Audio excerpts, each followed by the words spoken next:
It's the end of the cross battles. Let's get into it, guys.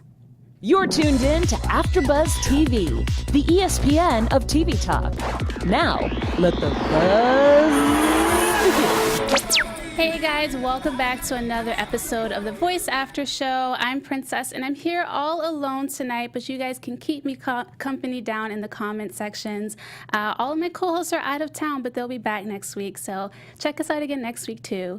Tonight we're going to get into season 16, episodes 14 and 15, and like I said, it is the final cross battle night, and it's also our favorite performances. We have Who Went Home, and we also have news predictions and our special segment.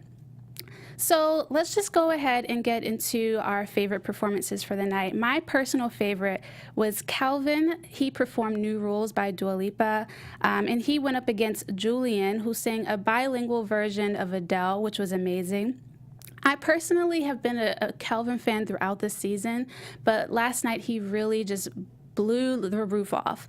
I got goosies, which I watch World of Dance, and that's something that J-Lo describes. She's like, ooh, does it give you goosebumps? Do you get goosies? And I literally, as soon as he opened his mouth, I got goosies from his performance. It was one of my favorites from the night. And like I said, he went up against Julian, who actually got to show off the fact that he's bilingual too, which I had no idea. So yeah, that was one of my favorite performances. Let me know what you guys think in the comment section. I'd love to hear it. Next up, we also had Rebecca and Beth, and that was probably second, if not one of my like I said, one of my favorite performances as well. Rebecca, she was phenomenal. She had a near perfect performance. Every note was clear. Every note, she was not shaky at all. She just did an amazing job. She just controlled the stage. She got into the crowd. It was really cool. And nothing against Beth either. I thought that she did a phenomenal job. There were moments when I thought her run seemed more like a scream. I don't know. I think it was just that emotion and that passion, which I think was amazing and what I think put her performance, to the level that it was. But personally, my favorite was Rebecca. I think she looked amazing. I think she sounded amazing. And Beth, kudos to you. Another one of my favorites too was also Carter and Jacob. Last night we found out that they're actually best friends, which is so cool because they look alike. They're both two heartthrobs, and it was so sad to see them actually go up against each other. And I thought to myself, man, what if one of them goes home? Like, what is it gonna how is that gonna affect them emotionally? What kind of toll is that gonna take? And they both have such different voices. Jacob has that cool 60s, 70s sound, just really beyond his years. But then Carter has a sound that's beyond his years as well. It's just more, a little deeper, more grungy, more gritty, and they both sound amazing. Personally, I hope that I don't know, it would be cool if they actually got a chance to record together. I don't know, they might have that really cool chemistry. We'll see going forward. But yeah, that was a great performance, and I feel like overall compared to last week, this week was much better. Last week's performances, some of them were kind of a lull for me, but this week I think we had our top performances. I think people waited and saved some of their best for last. No shade to anyone from last week. But yeah, I think last night's show was really, really good. And my personal favorite from the entire competition is Jedge, and he went up against LB Crew, which honestly, I was a little nervous. I feel like LB, he is more mature. He has more of a mature sound. And as much as Jedge is my favorite, I was like, I don't know. I don't know if he has that experience. But I think, to me, it really came down to song choice, and one of the judges actually mentioned that in a performance, and I think that was... To me, I think that's what actually didn't help LB at all. It was cool that he took a gospel song and he decided to slow it down and made it sexy, which I wasn't sure how I felt about that. But yeah, I think the judge had a better song choice. And at the end of the day, we'll get into it later, but I personally think that was the deciding factor. But before we go into any more performances or even into the eliminations, I just wanted to tell you guys that we just thank you for making us the ESPN of TV Talk. And for us to continue to grow, we could really use you guys' help. So if you're on YouTube right now, hit that thumbs up button and subscribe. And if you're on iTunes, please give us a 5-star rating. But no matter where you are, leave us a comment so you can get involved in the conversation. Being a part of AfterBuzz has meant so much to all of us, even those of us who aren't even here. And we just love you guys' support. So please continue to support us and keep watching our shows. Another performance that I wanted to get into was the Bundys. They went up against Andrew, and Blake said that he's the only person that could take on a trio, and I actually agreed as soon as he said it. I was like, that's accurate. You need your strongest performers, and I think we saw that early on, where if you have someone going up against this trio, if they're not at their A game, if they're not on their A game, or if they're just not mature enough, it's going to show. So they went up against him, and this was the first performance from them where I actually was not, I don't want to say not impressed, but I think they could have done better, and they have done better. It's a shame. I think they're an amazing group, but at the end of the day, Andrew was better, in my opinion. But let's go ahead and get into the eliminations, because ultimately it came down to how people decided to vote. So let's get right into it. So first up for the night was LB versus Jedge, and as I kind of talked about later, and earlier, and as we all know, Jedge was the one who was chosen, and LB went home, which I wasn't sure how I felt about that. I was actually surprised that he went home, but I think that he's at a point where he can actually do well on his own, and that's kind of the tough part when people go home. It's a weird balance, because either they could stay and we can continue to hear them perform, or they could go and do even better. And I think LB is one of those people, not to say that he couldn't continue to work on his falsetto, but I think that this is Jedge's time. I think this is where Jedge needs to be. I think that he could use that grooming, and I think that LB is mature, and he's only going to go up from here. So he looked very sad to me, but I don't think he has anything to be sad about. So good luck to you, LB, and I'm so excited for you, Jedge. Next up on the chopping block, we had Kendra, and she went up against Jimmy. So Jimmy performed Shawn Mendes, and I wasn't surprised. I thought that was a really good comp for him, and he actually ended up being chosen by America, which was really surprising to me. I thought that Kendra did better. I don't think it was her best performance. I wasn't in love with every moment of the song, but I think for him, I got to be honest, I think there's a part of his performance and part of the reason why he was chosen is because he chose, and I love Shawn Mendes, but I think because he chose Shawn Mendes, and I think it goes back to the song choice discussion again, like how much weight should that have? How much does that play in your success on the show?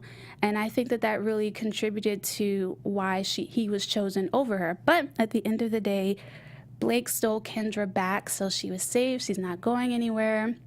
And I wasn't sure how I felt about that situation either. He did have her originally. He was the only person that turned his chair. Then he let her go in the battle rounds, and now he stole her back, and he called it tough love.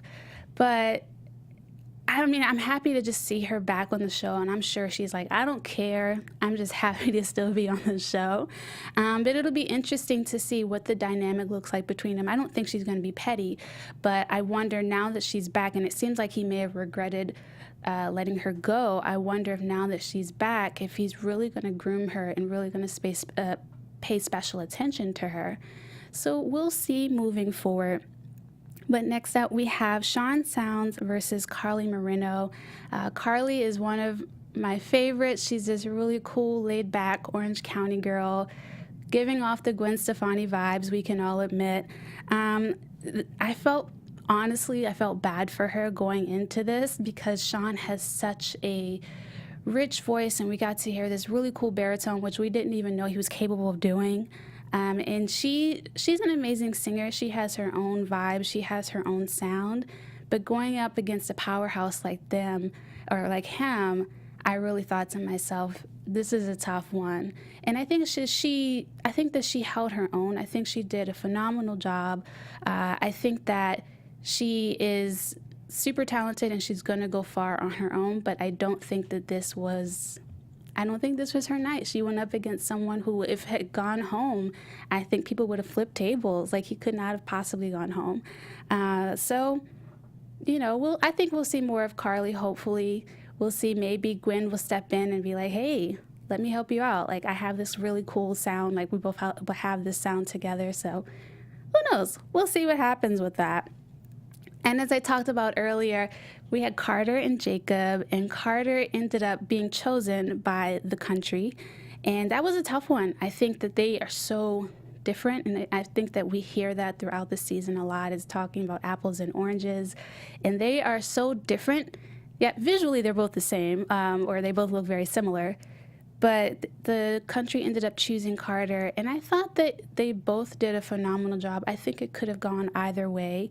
And I'm so glad to say that Jacob was saved by John. I think that was a really good choice. I was so happy. I thought it was cool that I think that Jacob was ready to go home, not in a negative sense, but I think he was at peace with it no matter what happened. And I think that's a really good space to be in, because you had other artists that seemed crushed or really hurt, which makes sense. But I think that Jacob was pretty confident. And you could see that in his face. But John ended up saving him, and I thought that was amazing. He started by, giving glory to God, and it was just like a really cool moment that even Carson picked up on. So that was an amazing moment to me. And then as far as the other eliminations, so as I mentioned earlier, we also had the Bundys, and they went up against Andrew. And the sad part about that is the Bundys is our first trio. That's Kelly's team, and like I said, I didn't think they did well that night. I thought that they could have done a lot better.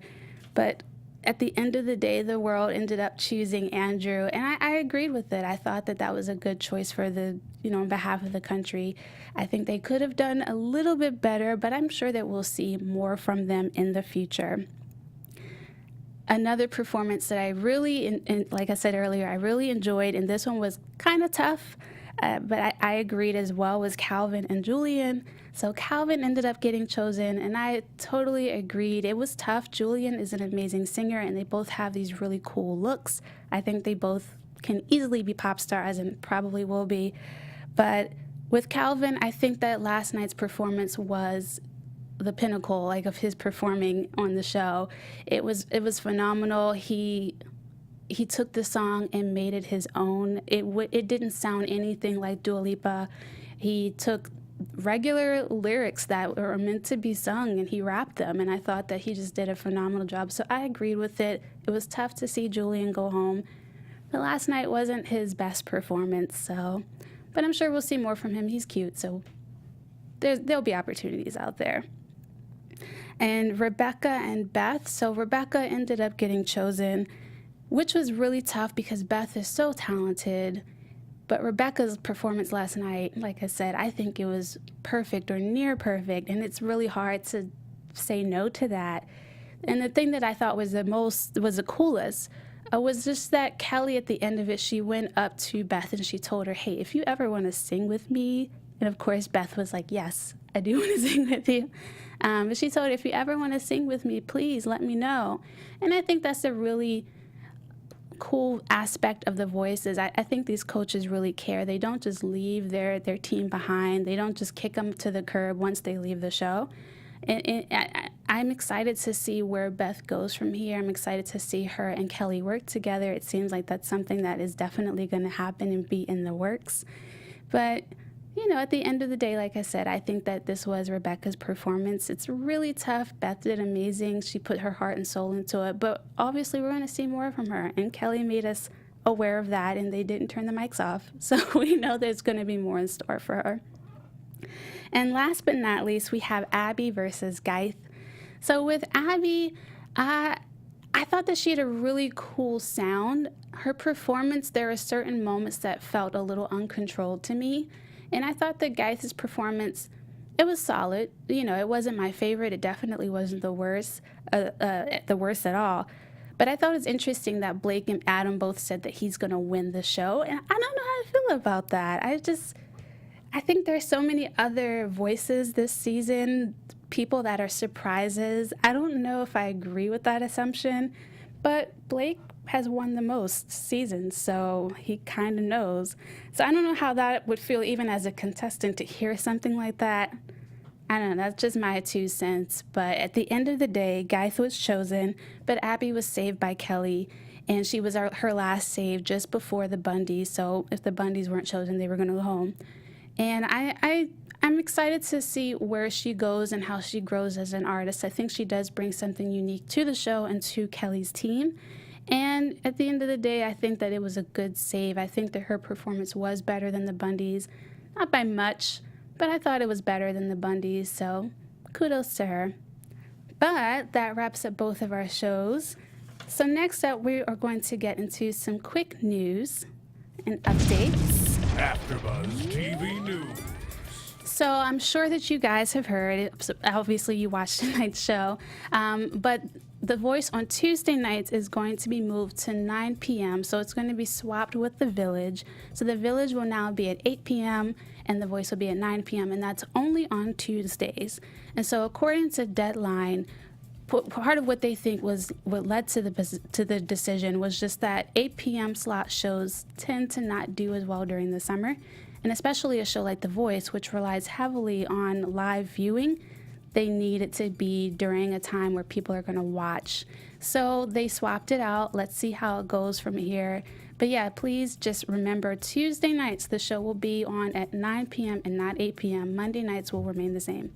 So yeah, that was our quick news for the evening. And next up, we have our special segment, which is Where Are They Now?